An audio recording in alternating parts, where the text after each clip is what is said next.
ఈరోజు ధర్మరాజుని యువరాజు పీఠంలో కూర్చుండబెట్టడం, దుర్యోధనుడు చెడు బుద్ధితో పాండవులను వారణావతంకు పంపించి లక్క ఇంటికి నిప్పు పెట్టడం, ఘటోత్కచుడు జన్మించడం, ఇవన్నీ ఈరోజు తెలుసుకుందాము. అలా రోజులు గడుస్తూ ఉంటాయి. సద్గుణ సంపన్నుడు, దయార్ద్ర హృదయుడు, ధైర్యస్థైర్య సమన్వితుడు, ప్రజా అభిమాని అయిన ధర్మరాజును యువరాజు పీఠం మీద కూర్చుండబెడతాడు ధృతరాష్ట్రుడు. ధర్మరాజు తన యొక్క మంచి నడవడికతో పాండురాజు కంటే ఎక్కువ కీర్తిని గడించుతాడు, ప్రజల యొక్క అభిమానాన్ని సంపాదించుకుంటాడు. అర్జునుడు సోదరులతో కలిసి తూర్పు దక్షిణ ప్రాంతాలకు వెళ్ళి విజయయాత్రను పూర్తి చేసుకుని వస్తాడు. అలా రాను రాను పాండవుల కీర్తి శరత్కాలంలోని చంద్రుని యొక్క కాంతిలా పెరుగుతూ ఉంటుంది. అయితే వారి కీర్తిని చూసిన ధృతరాష్ట్రుడికి మాత్రం హృదయం బాధతో నిండిపోతుంది. అప్పుడు తన మంత్రుల్లో కూటనీతి తెలిసిన కణికుడనే అతడిని ఒంటరిగా ఉన్నప్పుడు రప్పించుకుంటాడు ధృతరాష్ట్రుడు. అప్పుడు తన యొక్క బాధని తెలుపుతాడు. ధర్మరాజును యువరాజు పీఠం నుండి ఎలా తప్పించాలి అని అడుగుతాడు. అప్పుడు కణికుడు ఇలా అంటాడు, మహారాజా, శత్రువులను నాశనం చేయాలంటే ముందు వాళ్ళ యొక్క ఉత్సాహం, ఐశ్వర్యం, ఉపాయాలు అనే 3 వర్గాలను ముందు నాశనం చేయాలి. ఆ తరువాత అమాత్య, దుర్గ, కోశ, సేన, రాష్ట్రాలనే పంచవర్గాలను సామ, దాన, భేద, దండ, ఉద్బంధన, విషప్రయోగము లేక అగ్ని ప్రసరణ మార్గాల్లో నాశనం చేయాలి. ముందు శత్రువుల బలాన్ని మొత్తం నాశనం చేసి ఆ తరువాత వారి ప్రక్కన ఉన్న ఆశ్రయ వర్గాన్ని నాశనం చేయాలి. మహారాజా, అంతేకాకుండా పిరికి వాళ్లను భయపెట్టాలి, లోభికి ధనం ఇచ్చి వశపరుచుకోవాలి, బలహీనుడైతే పరాక్రమంతో స్వాధీనం చేసుకోవాలి. అయినా సరే ఎప్పుడైనా మనకి సమానమైన వాళ్లతోనే స్నేహం చేయాలి. ఇక విషం తినిపించి కానీ మోసగించి కానీ శత్రువును కడతేర్చాలి. ఇది అంతా కూడా నీతి శాస్త్రం చెప్పే విషయమే. శత్రువును సాధించదలచినప్పుడు కోపం అస్సలు పనికిరాదు. చిరునవ్వుతో ఉంటూ వారికి అనుమానం కలగకుండా పాములా కాటు వేయాలి. శత్రువులపై ఎటువంటి చెడు పని చేయాలన్నా ఆ విషయం అస్సలు తెలియకుండా చిరునవ్వుతో మంచిగా మాట్లాడుతూ ఓర్పుగా ఉంటూ సమయం చూసి నెరవేర్చుకోవాలి. కష్టపడని వారికి సుఖం రాదు. మనశ్శాంతి కోరేవారు విద్వాంసులను తృప్తిపరుస్తూ వారి ఆదరణ పొందాలి. ఆశలు కల్పించాలి కానీ అవి తీర్చకూడదు. అవి తీర్చము అనే భావన ఎదుటివారికి తెలియనివ్వకుండా ఈరోజు రేపు అంటూ వాయిదాలు వేస్తూ ఉండాలి. ఎలా ఉండాలి అంటే, ఇనుముతో తయారు చేసిన కత్తిని తోలు కవచంలో దాచిపెట్టి దానిని అవసరమైనప్పుడు తీసి జుట్టు కత్తిరించడానికి వాడినట్లుగా ఉండాలి. మన ఉపాయం ఇంకా మనం ఏ పని చేసినా కూడా అది మరిన్ని సమస్యలు తెచ్చిపెట్టకుండా చూసుకోవాలి. ఇవన్నీ మీకు తెలియనివి కావు, అయినా మీరు అడిగారు కనుక చెప్పడం నా బాధ్యత అని నీతిశాస్త్రం చెప్పిన విషయాలను దృష్టిలో ఉంచుకొని మీ పని పూర్తి చేయండి అని ఇదంతా తెలిపి కణికుడు ధృతరాష్ట్రుడి వద్ద నుండి వెళ్ళిపోతాడు. అప్పుడే అదే సమయంలోనే దుర్యోధనుడు వచ్చి ఇలా అంటాడు, మహారాజా, క్రమక్రమంగా పాండవులంటే ప్రజలలో చాలా ప్రేమ, అభిమానం, గౌరవం పెరుగుతున్నాయి. గుడ్డివాళ్లు కావటం వలన మీకు రాజ్యాధికారం లభించలేదు. ఇప్పుడు యువరాజుగా ఉన్న ఈ ధర్మరాజు రేపు చక్రవర్తి అయితే మేము అంతా కూడా అతని క్రిందనే ఉండాలి, అతని మాటకే విలువనివ్వాలి. తర్వాత కూడా నా సంతానం అంతా ఈ ధర్మరాజు చెప్పినట్లే వినాలి, చేయాలి. అంతకంటే నాకు నరకమే బాగా ఉంటుంది.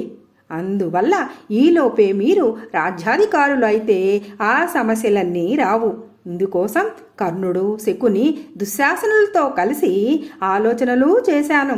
నేను కూడా ఒక ఆలోచనలో ఉన్నాను.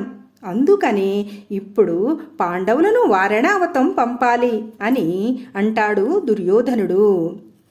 అక్కడ వారణావతంలో పాండవులు ఉన్నప్పుడు ఇక్కడ నేను ప్రజలందరినీ దాన ధర్మాలతో నా వైపుకు తిప్పుకుంటాను. ఆ తరువాత నేను సింహాసనం ఎక్కిన తరువాత కుంతితో పాటుగా వారంతా ఇక్కడ ఎల్లప్పుడూ ఉండొచ్చు అని అంటాడు. అప్పుడు ధృతరాష్ట్రుడు ఇలా అంటాడు, నాయనా, నీ ఆలోచన బాగానే ఉన్నది, కానీ పాండవులను వారణావతం పంపుడుకు భీష్ముడు, ద్రోణుడు, కృపుడు, విదురులు ఒప్పుకోరు కదా. అందుకు మనమేం చేద్దామని ధృతరాష్ట్రుడు అంటాడు. అప్పుడు దుర్యోధనుడు ఇలా అంటాడు, ప్రభు, అశ్వత్థామకు నేనంటే చాలా ఇష్టం. చంటిబిడ్డ తన తల్లిని వదిలి ఉండలేనట్లే ద్రోణాచార్యుడు కూడా అశ్వత్థామని విడిచి ఉండలేడు. భీష్ముడు ఎప్పుడూ తటస్థంగానే ఉంటాడు. ఇక విదురుడు కూడా మనల్ని కాదనడు. వారికి పాండవ పక్షపాతం ఉన్నా సరే మనల్ని ఏమీ చేయలేరు అని అంటాడు దుర్యోధనుడు. అందుకు తల ఊపుతాడు గ్రుడ్డివాడైన ధృతరాష్ట్రుడు. ఆ సమయంలో ఆయన మనస్సు, ఆలోచనలు కూడా గుడ్డితనంతో కప్పివేయబడి ఉంటాయి. ఇక దుర్యోధనుడు తన దాన ధర్మాలను ఎక్కువ చేస్తాడు. ఆ తర్వాత వారణావతం యొక్క అందాలను, అక్కడ ఉన్న మనోహరమైన ఉద్యానవనాలను గురించి పాండవులకు ప్రతిరోజు చెప్పే విధంగా కొంతమంది ప్రజలను ఏర్పాటు చేస్తాడు. ఇలా ప్రతిరోజు కూడా వారణావతం గురించి ఏదో ఒక విషయం తెలియటంతో పాండవులకు అక్కడకు వెళ్లాలనే కోరిక కలుగుతుంది. పాండవుల కోరిక గురించి విన్న ధృతరాష్ట్రుడు పాండవులకు ఇష్టం ఉంటే వారణావతం వెళ్ళి అక్కడ జరిగే ఉత్సవాలు చూసి కొన్ని రోజులు అక్కడే ఉండి రమ్మని అంటాడు ధృతరాష్ట్రుడు. అప్పుడు దుర్యోధనుడు పురోచనుడు అనే పేరుగల తన మంత్రిని పిలిచి ఇలా అంటాడు, నెయ్యి నూనె కలిపిన లక్కతో ఒక అందమైన ఇల్లు కట్టించు. అందులో సకల సౌకర్యాలు ఉండే విధంగా కట్టించు. మరీ ముఖ్యంగా రాజులు సౌకర్యవంతంగా ఉండే విధంగా నిర్మించు. ఆ తరువాత పాండవులు అక్కడకు వచ్చినప్పుడు చిరునవ్వుతో వారిని ఆదరించు అని అంటాడు. ఆ ఇంటిలోనే వారు ఉండే విధంగా చూడాలి నువ్వు. అలాగే ఆ ఇంటికి దగ్గరలో నిప్పు వేడికి మండిపోయే సామాగ్రిని లోపల దాచి ఉంచు అని అన్ని విధాల జాగ్రత్తలు చెప్పి పంపిస్తాడు దుర్యోధనుడు. ధృతరాష్ట్రుడు అనుమతితోనే పాండవులు వారణావతంకు బయలుదేరడానికి అన్ని ఏర్పాట్లను చేసుకుంటారు. బయలుదేరే ముందు భీష్మ, ద్రోణ, కృప, విదురులకు, కురువృద్ధులకు నమస్కారాలు చేస్తారు. అప్పుడు నగరంలోని ప్రజలంతా కంటతడి పెడతారు. మంచి నడవడికతో రాజ్యాన్ని పాలిస్తున్న ధర్మరాజు అంటే ఇష్టపడని ధృతరాష్ట్రుడు ఇంతటి దుర్మార్గానికి ఎలా తలపెట్టాడు? అయినా భీష్మ మొదలైన వారు ఎలా ఒప్పుకున్నారు అని ఆవేదనతో ప్రజలు ఆలోచిస్తుంటారు.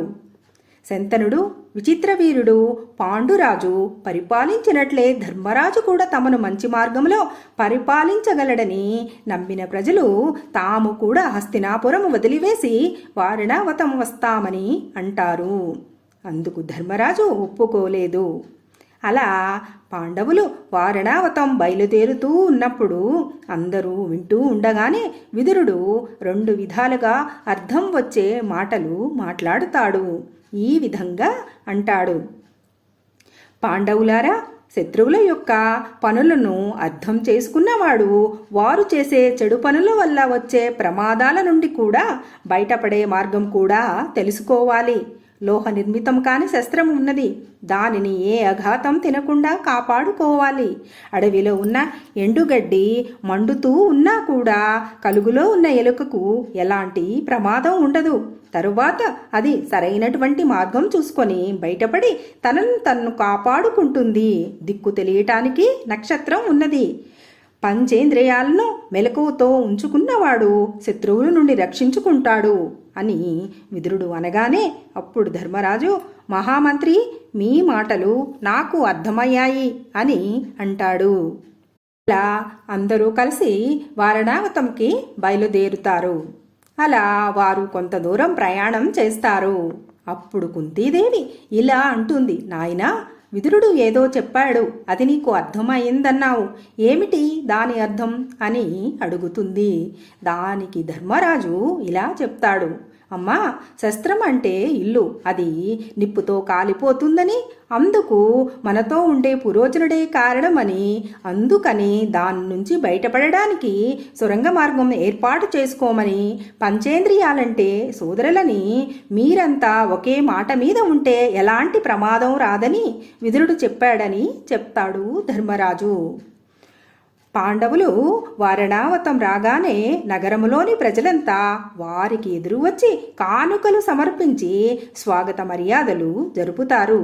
చిరునవ్వుతో స్వీకరించి ముందు పండితుల ఇంటికి వెళ్ళి వారి మంచి చెడుల గురించి కనుక్కొని తరువాత వీరులందరినీ పలకరించి మిగిలిన ప్రజలందరితో సంతోషంగా మాట్లాడి పురోచనుడి కోరిక ప్రకారం లక్క ఇంటిలోకి వస్తారు పాండవులు. ఆ ఇంటిలోకి అడుగు పెడుతూనే ధర్మరాజు ఇలా అంటాడు, భీమసేన, చూడు, ఇల్లంతా నేతి వాసన వస్తుంది. అంటే దీనిని నెయ్యి నూనెలతో కలిపిన పదార్థాలతో కట్టించారు. నిప్పు పెట్టడానికే ఇలా కట్టించారు దీన్ని. అందువలన మనం ఈ ఇంటి చుట్టుప్రక్కల పరిశీలించి ఎవ్వరికీ తెలియకుండా ఒక సొరంగ మార్గం ఏర్పాటు చేసుకుని దగ్గరలో ఉన్న అడవిలో కాలక్షేపం చేయాలి అని అంటాడు. అప్పుడు భీముడు, మరి ఇప్పుడే మనం ఈ పని చేయవచ్చు కదా, ఇప్పుడే ఈ ఇంటిని వదిలి వెళ్ళిపోదాం అని అంటాడు. అది సమర్థవంతుల లక్షణం కాదు. అప్పుడు కూడా దుర్యోధనుడు గూఢచారులతో మన కదలికలను కనిపెట్టి మనల్ని చంపుతాడు. ఇప్పుడు అంగబలం అర్ధబలం అతని చేతిలో ఉన్నాయి, అది మరిచిపోవద్దు. మనం జాగ్రత్తగా ఉండి కాపాడుకునే దారి ఏర్పాటు చేసుకోవాలి అని ధర్మరాజు అంటాడు. అలా కాలం గడుస్తూ ఉంటుంది.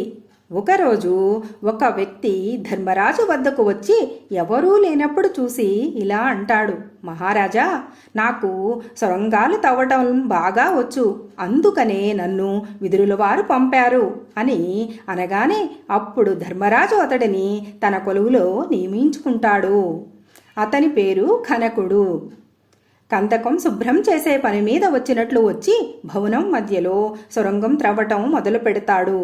పురోచనుడికి ఏమాత్రం అనుమానం కలగకుండా సొరంగంను త్రవ్వటం చేస్తూ ఉంటాడు. పురోచనుడు మాత్రం తన పని సులువుగా జరగాలని లక్క ఇంటికి నిప్పు పెట్టించే సమయం కోసం ఎదురు చూస్తూ ఉంటాడు.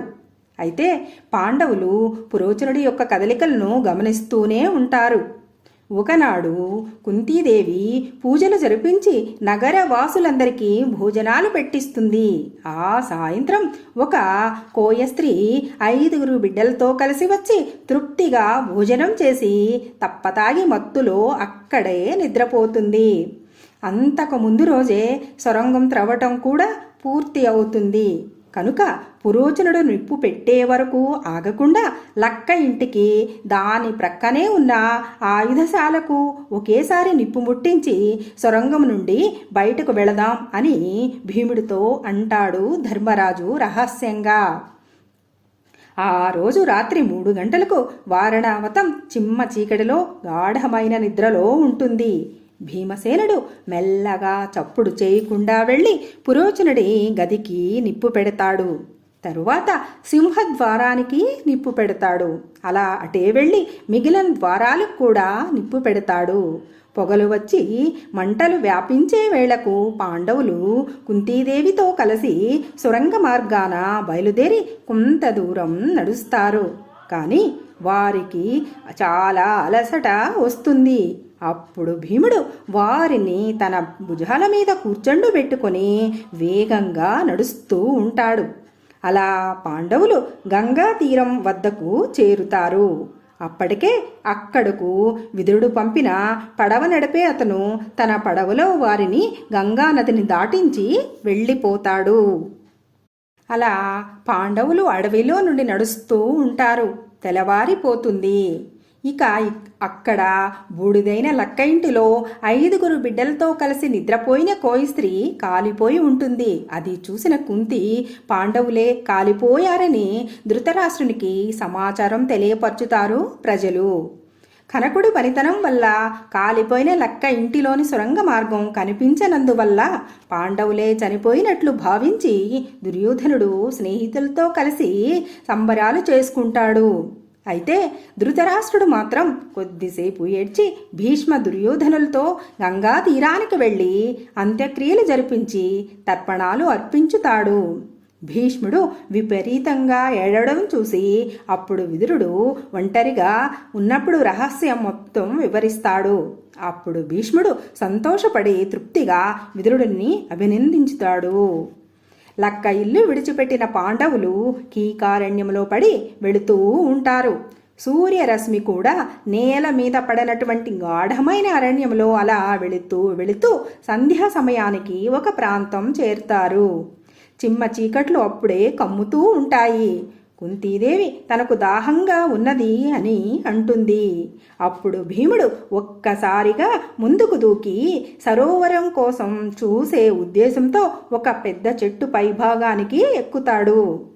అక్కడ కొద్ది దూరంలో సరోవరం కనిపిస్తుంది. పరుగు పరుగున వెళ్ళి నీరు తీసుకొని వచ్చేసరికి అన్నదమ్ములతో పాటు కుంతీదేవి గాఢమైన నిద్రలో ఉంటుంది. అది చూసి నిట్టూర్చి వారికి కాపలాగా కూర్చుంటాడు భీముడు. అదే అడవిలో ఒక పెద్ద చెట్టును నివాసం చేసుకొని హిడింబుడనే రాక్షసుడు తన చెల్లి హిడింబతో కలిసి నివసిస్తూ ఉంటాడు.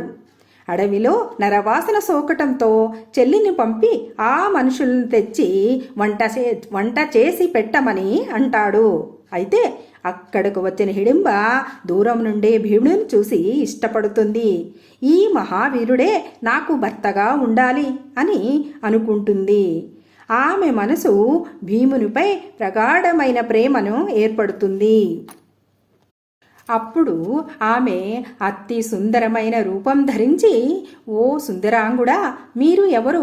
ఇది మా అన్న హిడింబుడనే రాక్షసుడు యొక్క అడవి. నా అన్న మిమ్మల్ని చంపి తీసుకురమ్మన్నాడు. కానీ మిమ్మల్ని చూసిన క్షణమే నా మనసు నా అదుపులో లేదు. నన్ను మీ భార్యగా అంగీకరించకపోతే ఇక్కడే ప్రాణం విడుస్తాను అని సిగ్గుతో తలదించుకొని ఓరగా భీముణ్ణి చూస్తూ ఉంటుంది. అప్పుడు భీముడు ఇలా అంటాడు, ఓ కామిని, ఆయన మా పెద్దన్న, వీరు మా సోదరులు, ఆమె మా తల్లి. పెద్దవాడికి పెళ్లి కాకుండా నేను ఎలా పెళ్లి చేసుకుంటాను? అది కాకుండా వాళ్ళందరినీ ఇంతటి చిక్కులలో విడిచి నేను మాత్రమే పెళ్లి చేసుకొని సంసార సుఖభోగాలను అనుభవించే నీచుణ్ణి కాను. నీ అన్నకు భయపడి వారికి నిద్రాభంగము చేయను. అతనెవరో రానేయి, అతని పరాక్రమం చూస్తాను అని అంటాడు భీముడు. అప్పుడు హిడింబ పలుసార్లు తన అన్న యొక్క రాక్షస గుణాన్ని మరియు తన మనసులోని కామవాంఛను తెలుపుతూ భీముడిని ప్రార్థిస్తూనే ఉంటుంది. చెల్లి వెళ్ళి ఇంత సమయం అవుతున్నా తిరిగి రాలేదు అని మనుష్య మాంసం కోసం ఆశగా ఎదురుచూస్తున్న హిడింబుడు విపరీతమైన కోపంతో సింహంలా లంఘిస్తూ ఎర్రబడిన కన్నులతో వచ్చి భీముడు ముందు నిలబడతాడు. అప్పుడు హిడింబ అన్నను చూడగానే గజగజ వణుకుతూ, మీ అందర్నీ నా వీపుపై ఎక్కించుకొని వెళతాను రండి అని అంటుంది. అప్పుడు భీముడు గట్టిగా నవ్వి మీసం మీద చేయి వేస్తాడు. తన చెల్లి ఒక సామాన్యమైన మనిషిని ప్రేమించడం చూసి హిడింబుడికి ఆమె మీద విపరీతమైన కోపం వస్తుంది. తక్షణమే ఆమెను చంపాలని అడుగులు ముందుకు వేస్తాడు. అప్పుడు భీముడు అడ్డు వెళ్ళి, ఓరి నీచుడా, ఏ పాపం చేయని నీ చెల్లి మీద చెయ్యి చేసుకోకు. ఇక్కడ నా సోదరులు, నా తల్లి గాఢమైన నిద్రలో ఉన్నారు. వారి నిద్రకు ఆటంకం కలగకుండా చూసే బాధ్యత నాది. కాబట్టి పద, కొంచెం దూరం వెళ్ళి మన బలాబలాలను చూసుకుందాం. నీ చెల్లి నువ్వు ఏది చెప్పావో అదే చేద్దామని ఇక్కడకు వచ్చింది. కానీ ఆమె మనసు కామమలినం అయ్యింది. ఇప్పుడు ఆమెనేమీ చేయకు, దూరంగా వెళదాం పద. నా కాలి క్రింద నలిగిపోవటానికి సిద్ధంగా ఉన్నావు అని అంటాడు. అందుకు హిడింబుడు ఇలా అంటాడు, అలాగా, అయితే చాలా మంచిది. నిద్రపోయే వారిని చంపే ఉద్దేశం నాకు లేదు. నేను వింటున్నానని తెగ మాట్లాడుతున్నావు. రా, ఇప్పుడు నీ రక్తం త్రాగి ఆ తర్వాత ఆ కామినిని చంపుతాను అని అంటాడు. అలా అంటూనే అడుగు ముందుకు వేసి పొడవైన ఇనుములాంటి తన చేతిని ముందుకు చాపుతాడు. అప్పుడు ఆ చేతిని అలా గాల్లోనే ఎత్తిపట్టి 8 యోజనాల దూరం నెట్టుకుంటూ పోయి తన భుజాల మధ్య బిగించుతాడు ఆ మహాబలవంతుడిని. అప్పుడు అతను గిలగిలలాడుతూ అరుస్తాడు. ఆ శబ్దం తన వారి నిద్రకు ఆటంకం అవుతుందని మరి కొంత దూరం ఈడ్చుకుపోయి అక్కడ విడిచిపెట్టి ముష్టి యుద్ధం చేయసాగాడు భీముడు. ఉన్మాదం ఎక్కిన ఏనుగుల వలె వారు పోరాడుతూ ఉంటే ఆ అడవి మొత్తం దద్దరిల్లిపోతుంది. అక్కడి ప్రాంతం మొత్తం ఎగుడు దిగుడు లేకుండా సమాన నేలగా మారుతుంది. అప్పుడే నిద్రలేచిన కుంతీదేవి ధర్మరాజాదులు ఆశ్చర్యంగా తమ ఎదురు ఉన్న అందమైన స్త్రీని చూసి ఎవరని అడుగగా ఆమె జరిగినదంతా వివరిస్తుంది. అది వింటూనే అర్జునుడు భీముడికి సాయంగా వెళతాడు. వెళ్ళి భీముడితో ఇలా అంటాడు. ఓ భీమసేన, ఇప్పుడు మనం చేయవలసింది మనకు వచ్చిన విద్యను ప్రదర్శించటం కాదు ముఖ్యం. అదుగో చూడు, ఉదయ సంధ్య రాబోతున్నది. సంధ్యలు రాక్షసులకు బలం పెరిగే వేళలు కాబట్టి ఇప్పుడు నీవు క్రీడ సాగించకుండా పడగొట్టాలి అని అర్జునుడు అనగానే భీముడు ఆ రాక్షసుణ్ణి క్రింద పడవేసి పిడికిలి బిగించి గుద్దుతూ ఉంటే వేడి సెగ తగిలినట్లు అర్తనాదాలు చేస్తూ ఉంటాడు. చివరకు ఒక్కసారిగా గర్జించి కన్ను మూస్తాడు. అప్పుడే తెలతెలవారుతూ ఉంటుంది. కుంతీదేవి కొడుకులతో కలిసి ముందు నడుస్తూ ఉండగా వారితో పాటు హిడింబ కూడా ముందుకు నడుస్తూ ఉంటుంది. అలా కొద్ది దూరం వెళ్ళిన తర్వాత హిడింబ కుంతీదేవి చేతులు పట్టుకొని ఇలా అంటుంది. ఓ మహాసాధ్వి, నీ కొడుకుని చూసిన క్షణంలోనే నా మనసు అదుపు తప్పినది. అతని మీద నాకు ప్రేమ పెరుగుతూ ఉన్నది. ఆ బాధను నేను భరించలేకపోతున్నాను. కాబట్టి నన్ను అనుగ్రహించు అని కన్నీరు పెట్టుకుంటుంది. అప్పుడు కుంతీదేవి గుండె కరిగిపోతుంది. హిడింబను దగ్గరకు తీసుకొని ఇలా అంటుంది. నాయనా, మదన బాధపడే స్త్రీని ఆ బాధ నుండి కాపాడడం కూడా ధర్మ మార్గమే అని ధర్మవంతులు అంటున్నారు అని అనగానే అప్పుడు ధర్మరాజు ఇలా అంటాడు. ఓ అమ్మాయి, నీ మాటకు అంగీకారం తెలుపుతున్నాము. కానీ ఒక నియమం ఉంది. అదేమిటి అంటే సాయంకాలంకు ముందు దాకా వాడు మా దగ్గరే ఉండాలి. వాడి స్నానం సంధ్యలకు ఎలాంటి అడ్డంకులు రాకూడదు. అందుకు నువ్వు ఒప్పుకుంటావా అని అంటాడు. దానికి హిడింబ ఆనందంగా ఒప్పుకొని వారితో పాటే నడవడం సాగించింది. తరువాత భీముడు ఆమె చేతిని పట్టుకొని, నీకు ఒక పుత్రుడు జన్మించేంత వరకు నువ్వు నాతోనే ఉంటావు. ఆ తరువాత నన్ను వీడి వెళ్ళిపోవాలి అని అంటాడు. అప్పుడు హిడింబ సంతోషంగా ఒప్పుకొని వారి ఇద్దరు కలిసి వనాల్లో, పర్వత గుహల్లో, నదీ తీరాల్లో విహారం చేస్తూ ఉంటారు. వారి మనసులకు ఆహ్లాదం కలుగుతుంది. అలా ఆ విధంగా వారికి ఒక పుత్రుడు జన్మించుతాడు. విశాల దేహం కలవాడు, శంఖం వంటి కంఠం కలవాడు, భయంకరమైన కళ్ళులు కలవాడు అయిన ఆ బాలుడికి తల మీద జుట్టు లేకపోవడం వలన ఘటోత్కచుడు అనే పేరు పెడుతుంది హిడింబ. ఆ తరువాత నియమం ప్రకారం కొడుకును తీసుకొని అత్తగారి వద్ద సెలవు తీసుకొని అక్కడ నుండి వెళ్ళిపోతుంది.